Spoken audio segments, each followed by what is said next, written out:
agad bitinin dahil mabibitin din banda sa patok. Okay?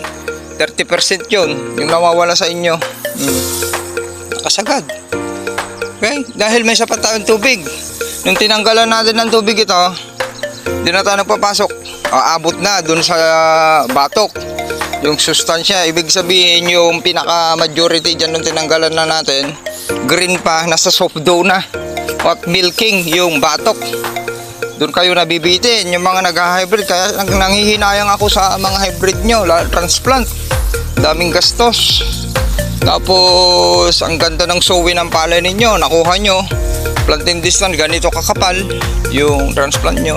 Nung inani, maraming ipa, nahirapan pa kayo sa 10 tons dahil marami na kayong tinapon na sayang na kung sa batok. Ninyo, dito yung dating punlaan.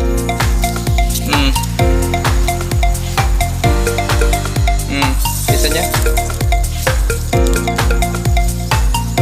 Okay, kakat natin, ganyan kakapal, dati natin punlaan to at magpipicture saglit po tayo.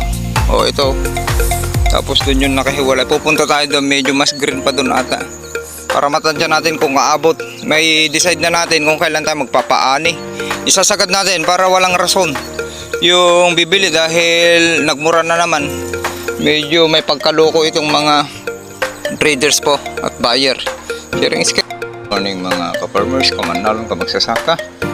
Time check 5:59. Iikot saglit tayo. Titignan natin kung may BPH at yung pagkahinog ng palay po natin para matansya natin. Dito tayo. Ito na lang yung medyo mag-green pa. Itong unang pinitak. Itong kwan natin, siniseleksyon. Tapos dito sa likod ng piggery. Yan, over na sa kanyan. May ammonia dyan. Tapos dito dumadaloy din yung isa. Okay, tara. Ayan, tignan natin din kung yung pagkahinog niya kung sumasagad. Yan fully exerted pa yung iba pero nakasagad. Ganyan. Okay. Tapos yung natin nakakrack na. Mabilis lang to, bigas dito. Hindi na ako nalulubog. Yan na yung uhay ng palay natin dito. Yan. Talagang golden yellow na yung karamihan dyan sa likod. Yung hindi nag-over sa N ay golden yellow na. Yung medyo nag-over sa N yan yung medyo mag-green pa. Pero pansinin nyo, nakasagad. Nya? Nakasagad dyan. Kita nya? Yung batok nya. Yan. Tara. Yan na. Okay, hindi siya apektado dahil may sapat na tubig. Kahit na medyo may burn effect, yung paulit-ulit natin natututukan at yung mainit na fungicide ay hindi siya na burn effect. Tingnan natin ito. Medyo kan dito. Nakabitak na. May maliliit man na uhay ay mas mabilis na. May sure na may laman yan. Yung talagang sobrang kapal na, dikit-dikit. Yun yung mapapansin nyo. Walang ipa. Nakasingit. Okay, tignan natin sa crop cutting kung anong resulta. Kung yung crop cutting, kung matutuloy. Pero magka-crop cut daw. Nako, yun nyo. Nakakuha na. Pag nag-crop cutting ay hindi magkakalayo sa ani po natin ay napakainam. Napagkunan ng data po yan. Nakabagsak na. Yan. Okay, tara. Titignan natin kung ano na yung sitwasyon dito. Ito yung pangalawang pinitik, hindi na tayo pupunta doon. Wala na. Dadaanan. May tigisa tayong full smooth pero hindi na yung kabawasan na. Daming uhay,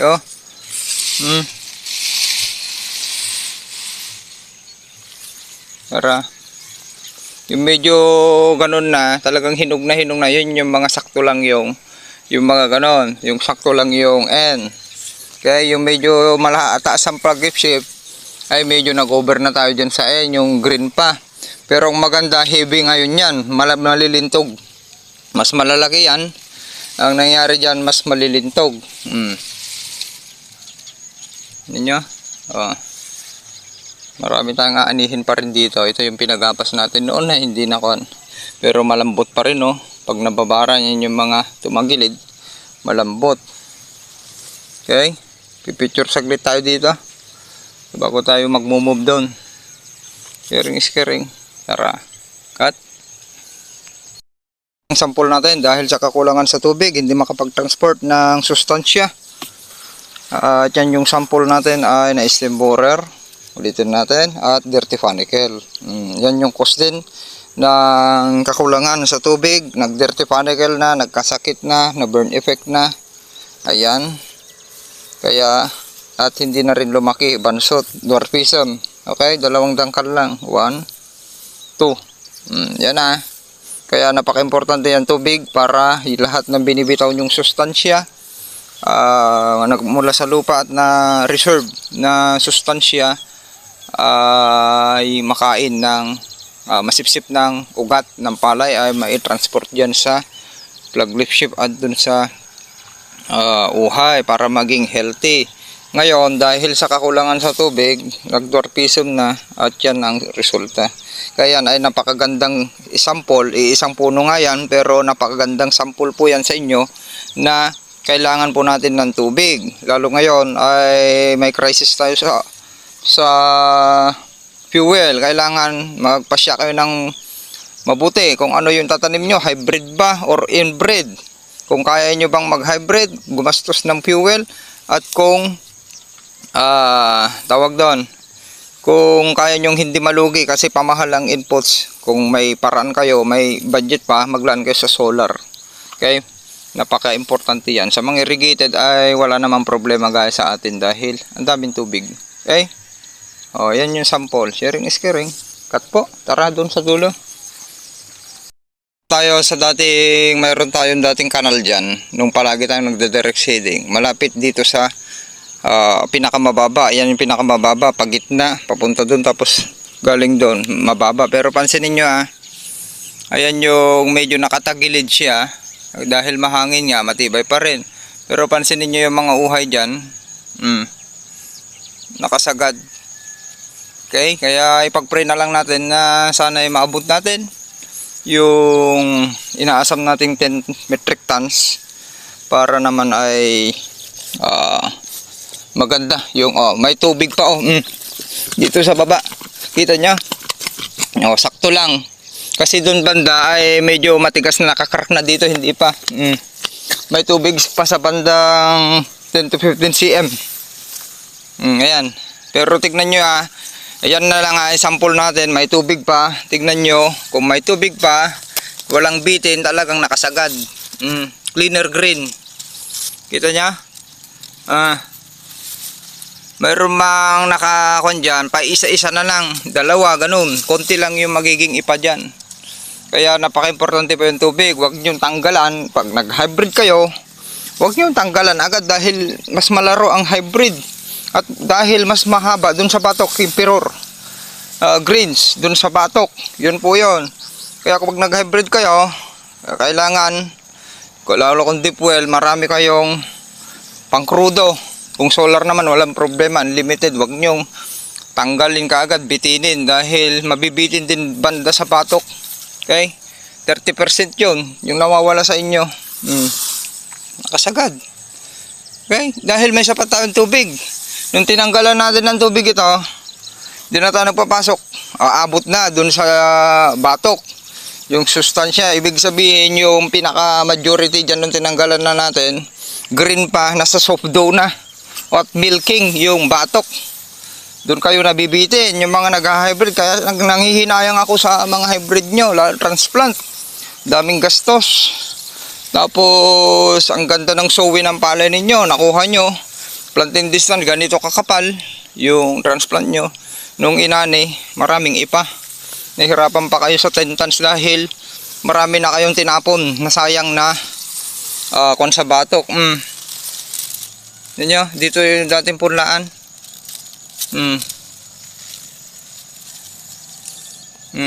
Kita niya? Okay, ikakat natin. Ganyan kakapal. Dali natin punlaan to at magpipicture saglit po tayo. Ito. Tapos doon yung nakahiwalay. Pupunta tayo doon, medyo mas green pa doon ata. Para matansya natin kung aabot. May decide na natin kung kailan tayo magpapaani. Isasagad natin para walang rason yung bibili dahil nagmura na naman. Medyo may pagkaloko itong mga traders po at buyer. Sharing is caring. Matagal tayong hindi nag-upload po ha. Yan, pinapakita ko na sa inyo kung wala kayong kakulangan sa sustansya, ganyan po yung mangyayari sa inyo. Tapos yung pagpapahinong nyo dapat parang kakulay din nung green, golden yellow siya, yellow tapos yellow green tapos nagiging golden yellow yung kwan ninyo. Ganyan. Dito sa mas mababa parte, pansinin nyo. Yung mga tumagilid, yan yung mga malalambot pa. Tignan nyo ha, may tubig pa dyan. Ay may kon pa o basa. May basa pa dyan, may pumapasok pa ata. Tignan natin. Pero wala na, isinarara ko na dyan. Inukutang ko na rin dun sa kabila dun. Nagpapasok yung kwan noon. At kinausap na natin yung nagpapasok yung itik. May kampo kasi dun oh. Wala nang pumapasok dito, nandun yung pinapapasok. Pagkaano natin papapasukan ito ng tubig, sakto. Hudyat na. Nakaani naman na tayo doon. Okay, at hope pag-pray ulit natin, ulitin ko na ma-break natin yung kahit maka 10 tons lang tayo para naman may pakita natin dito sa Department of Agriculture Project Atlas ng LGU DE Malig na yung ibinigay po sa atin na napakagandang oportunidad, subsidy, libre na nga lahat na mula seeds hanggang abono, inputs, insecticide, herbicide, molusicide yan. Tapos may process manure pa, organic manure ay sinuklian naman natin ng PUDS. Ano po yung PUDS? Ulitin natin. Sinuklian po natin ng P. Yun yung puso. Kailangan isa puso yung pagpaparming. Okay? Tapos U, kailangan gamitan din ng utak. Kailangan gumagana, magkasama yung puso at utak. Kailangan makapag-isip tayo ng mabuti. Pagpunta natin sa bukid, kung may problema man tayo, sample, may problema tayo, huwag nating idala sa bukid para maganda yung pamamaraan natin at masunod yung gusto nating gawin. D, kailangan may dedikasyon, pwede rin determinasyon na gagawin natin ng tama, na walang pagdududa, okay, na maayos. S, kailangan din may sipag, kailangan isagad na natin dahil wala nga tayong gastos para naman yung farm owner ay makinabang. Kung nakinabang yung farm owner, hindi nalugi, mas pa yung tagasaka. Malay nyo, bibigyan pa kayo ng bonus kung malakas po yung ani po ninyo. T, kailangan may tiyaga. Kaya magkasama po yan. T, sipag at tiyaga. Kaya yon yung ginawa nating term, PUDST. Ulitin natin, puso, utak, dedikasyon or determinasyon, pwede na rin yan. Tapos PUDST, sipag at tiyaga. At ang kabaliktaran nun, tanggalin nyo yung sa Ilocano yung triple S. Yun yung triple S ay yung sanultit, sulit at sadot. Paki-search nyo na lang sa mga hindi nakakaintindi ng Ilocano, para kung inuulit po yun ay search nyo na lang sa Google. Ang galing ni ay Google. Okay, ganun na lang. Sharing is caring. Maraming salamat. Ayan, lapit na. Yung mga may ganyan green pa, ulitin natin, sigurado mayroon yan tagi isang pulse mode. Pag ganito kasi yan, yung level na lupa pag ganyan, yung excess nitrogen natin pumupunta dito. Tapos yung kanal na dinaanan natin ito, hindi na natin dinaanan yan. Pansinin nyo may kanal dyan sa 1 meter, halos 2 meter. Wala siyang damage ng na burn effect, yun lang, nasa gitna. 1, 2, 3 daanan. Yun yung may na burn effect yung taglisyo, pero huli na. Okay, nagkalaman pa rin. Ganun yung kwan natin. Kaya napaka-safe. Kung nagpupulyar kayo ng lalo kung fungicide, mainit yan. Yung mga maiinit ay kailangan ninyong Tapos dito sa gilid oh, may burn effect konti. Nagdodoble, wag nyo doble-doblehin dahil mainit po yan. Kailangan yung wag mas maganda kung dry season ngayon, gamitin nyo sa hapon. Alas 4 pwede na kayo magsimula. Kung hindi nyo natapos, ituloy nyo na lang. Kinabukasan, hapon din. Ganun lang gawin ninyo. Tapos insecticide, ganun din hapon. Kung para wala kayong burn effect. Foliar, ganun din. Gawin ninyo. Huwag nyo pa kung umaga man, huwag nyo paabutin. Alas 7, stop. Umpisaan nyo ulit ng 4 to 4:30. Tapos i-stop ninyo kung gagaya yung 7, mainit na. Kaya yung mga ini-spray nyo kahit pa systemic, lalo kung hindi systemic yan, kahit systemic, kung hindi nyo napapasok sa stomata, kung sumikat yung araw, hihina na po yan. Yung bisa niyan, yung mga nakadikit lang dyan sa ibabaw na hindi napapasok sa stomata, dahilan na inaatake pa rin kayo ng mga insekto. Ang pinatay nyo lang yung mga kaibigan na sa ibabaw, mas marami. Okay, ito na yung before and after natin. Mas green pa yung iba. Nakasagad naman. Ganun yung i-achieve ninyo pagpapahinog. Yung ganun lang, sakto lang. Sige, sagad natin hanggang kwan na. Tara, cut po, sharing is caring. Okay, tignan nyo itong pinakamataas na bahagi natin, dalawang pinitak. Tignan nyo, halos hindi pa umabot. Tignan nyo yung bitak.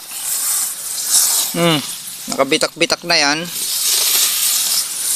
Bitak-bitak na, kalalaki na. Kita nyo? Nakakuan na ng half inches yung bitak niya. Tignan nyo yung kung umabot ba sa batok. Halos hindi pa, walang laman yung iba. Okay, hindi nagkakuan. Tawag doon.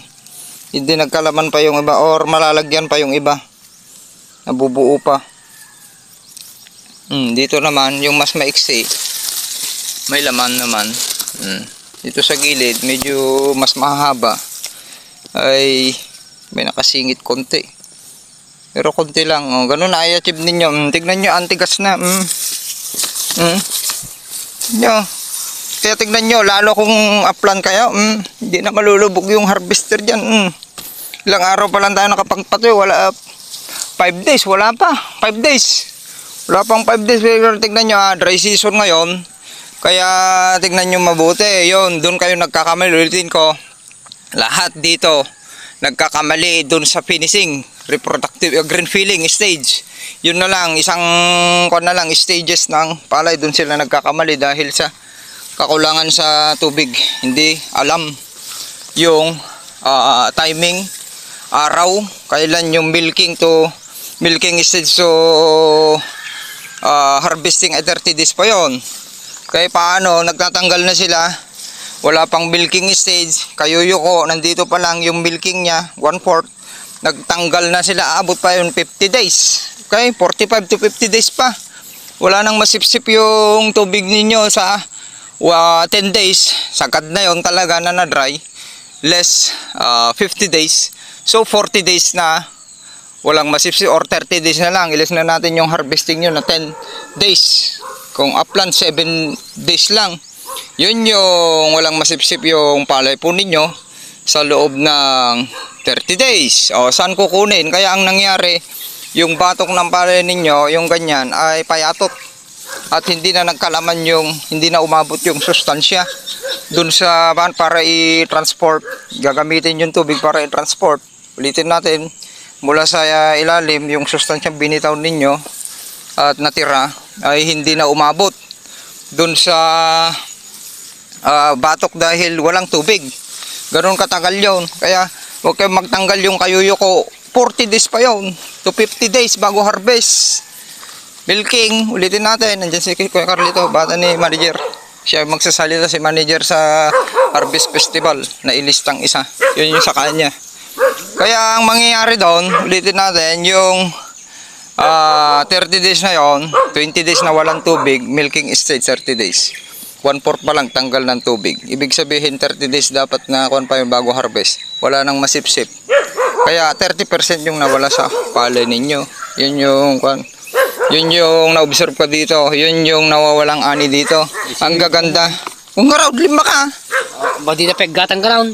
Ah, Anda peggatan ngayon. agilumbang dalang dagi dyan. Yan yung nag-uusap ngayon Kuya Carlito. 19 na lang daw yung presyo. Tapos 3 pesos ka agad. Nung natapos yung Holy Week, 3 pesos agad yung binaba. Isang araw lang na mataas yung presyo. Tapos 3 pesos na.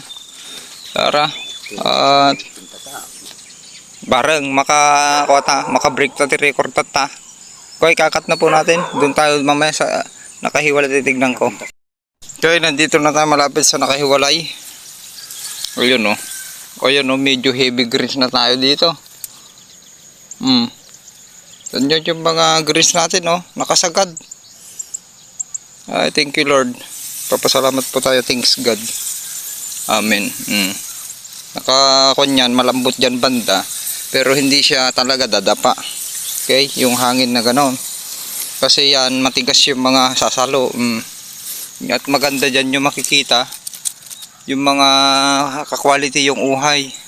Susum natin. Zoom ko, 3.6 na. Kita, sana makita nyo. Diba, cleaner greens. Dito lang gilid ang medyo nag-over na. Yan, mapansin nyo may sugat yung plug leaf shift.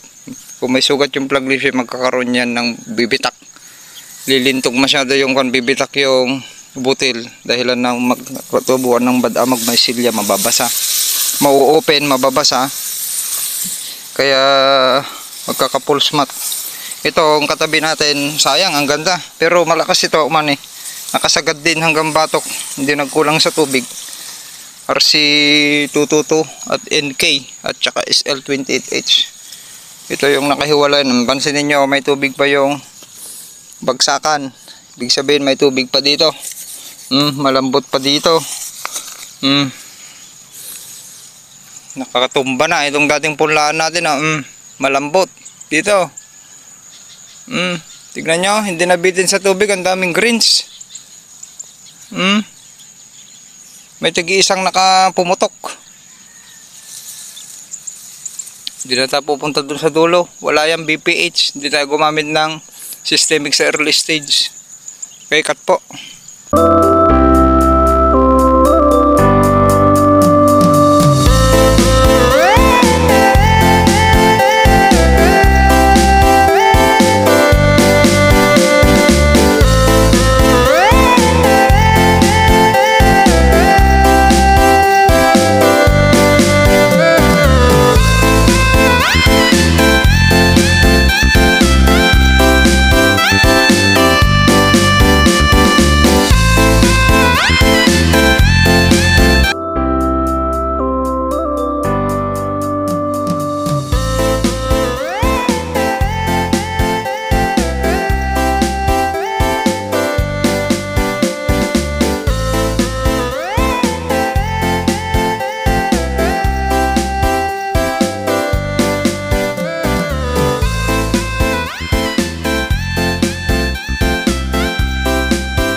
Galing luwang. Nagaan po natin para makapag-ayos pa tayo ng pilapil bago tayo pupunta dun sa Quezon para matapos natin yung